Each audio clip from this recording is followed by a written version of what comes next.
Guys, welcome to today's lesson. In this lesson we're going to be multiplying two-digit numbers by another two-digit number using the grid method. But first of all, write today's date. Hi there guys, welcome to today's lesson. In this lesson we're going to be multiplying two-digit numbers together using the grid method. First of all, write today's date, underline it, and then write the I can underneath it. Pause the video here whilst you do this.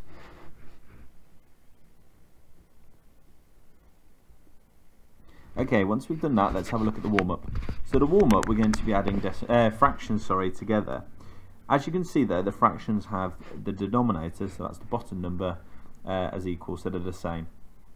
So, as a hint, just to remind us, we can keep the denominator the same and just add the numerators to create our new fraction. Pause the video here whilst you solve the warm-up.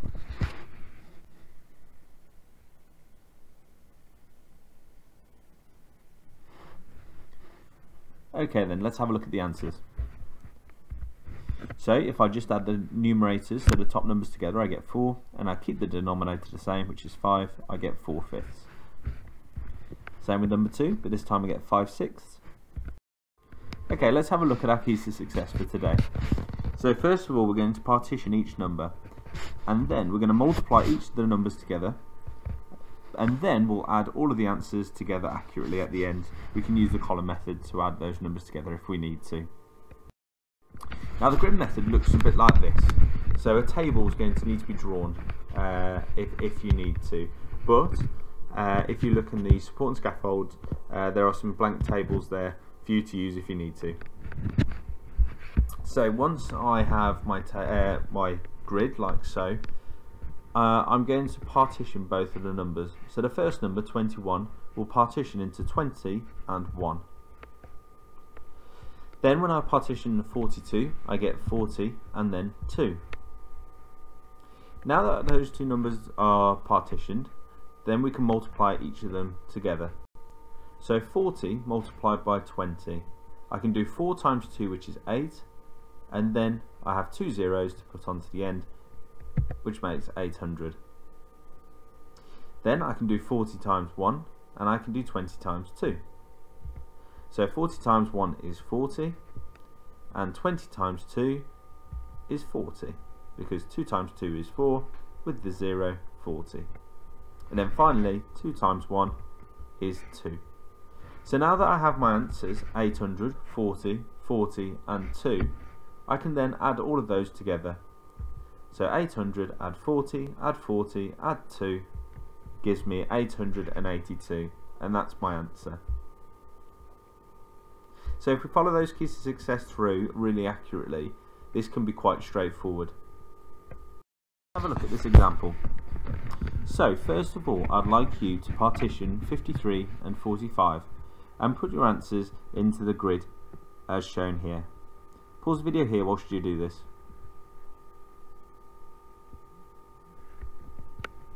So if we partition 53, we should get 3, and then if we partition 45, we should get 40 and 5. Now it doesn't matter the order that these go in. If you put 45 on the top and 53 down the side, that's fine. Now we need to multiply each of these numbers together. What I'd like you to do is I'd like you to solve 40 multiplied by 50.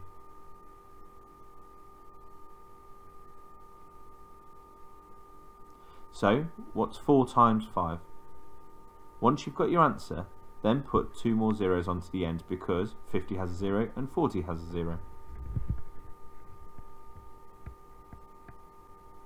So your answer should be 2000. Now, this is because the reason why we're putting these 2 zeros on the end is because we're cheating a little bit. And that's because when you do 4 times 5, it's not the same as 40 times 50 because both of those numbers are 10 lots more. So we're cheating a little bit, we're doing it a quicker way. If there was a decimal, it would look slightly different though. Now 40 times 3, so if you do 4 times 3 and then put a 0 on the end, you'll get your answer. So 4 times 3 is 12, with the 0, 120. Now solve the other two, so 50 times 5 and 3 times 5. Pause the video here whilst you do this.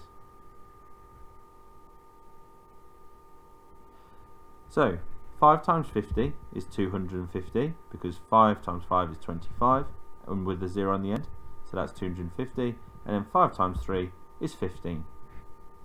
Now you're going to need to add all of your answers together. Pause the video here whilst you add them together. Use the column method to help you if you need to, and chunk them up into smaller parts.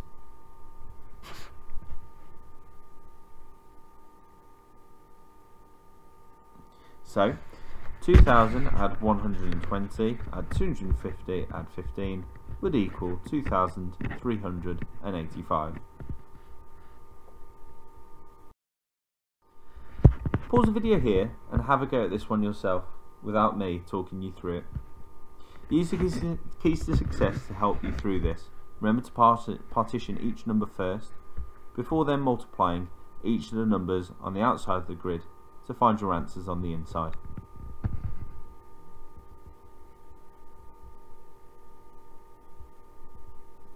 So the numbers on the outside would look like so, because 55 partitioned is 50 and 5, and 28 partitioned is 20 and 8.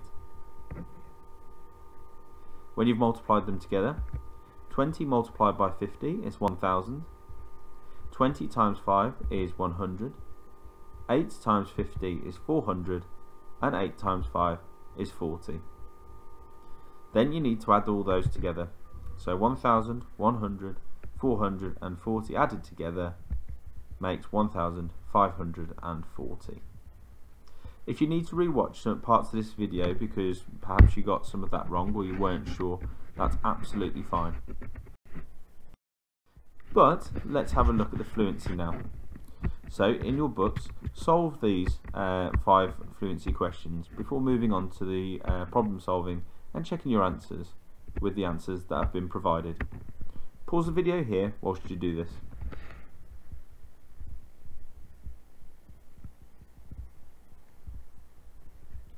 So 23 multiplied by 18 would be 414. 15 multiplied by 33, 495. Then we've got 850, 1886, and then 2625.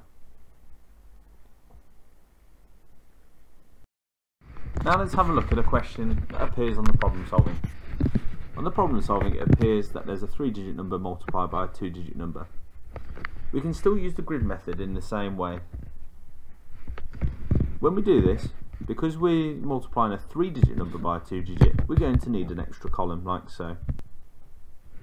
And then we partition a number in the exact same way. So 123 partitions to 100, 20 and 3, and 34 partitions to 30 and 4. Then we multiply each of those numbers together to find our answers on the inside of the table. So 30 multiplied by 100 is 3000, because 3 times 1 is 3, with 3 zeros, 3000. 30 times 20 is 600, 30 times 3 is 90, 4 times 100 is 400, and then we have 80, and finally 12. So you have your answers on the inside, add them all together in the same way as you have been doing for the fluency, and this will give you your answer. This is something that you'll come across in the problem solving. We're not logging on to maths.co.uk today, but you can do the problem solving questions that have been provided for you in the problem solving folder on Teams. Pause the video here whilst you solve the problem solving questions.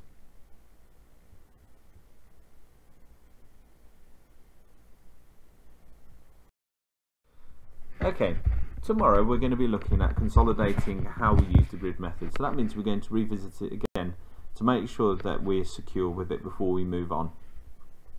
If you feel like you needed some extra fluency questions in today's lesson, there are some extra fluency questions found in the support and scaffold folder.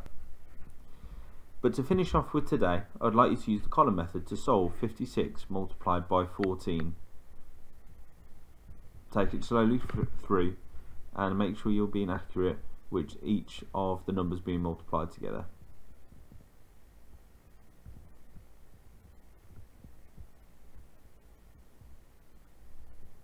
So when you partitioned 56, you should have had 50 and 6. and then when you partitioned 14 you would have had 10 and 4, and your total answer would be 784. It's okay if you feel unsure about the work today, because as I say, we're going to revisit this tomorrow to make sure that all of us are secure with our learning. Until then, if you need any further help, please ask your teachers during the check-in. Otherwise, see you tomorrow.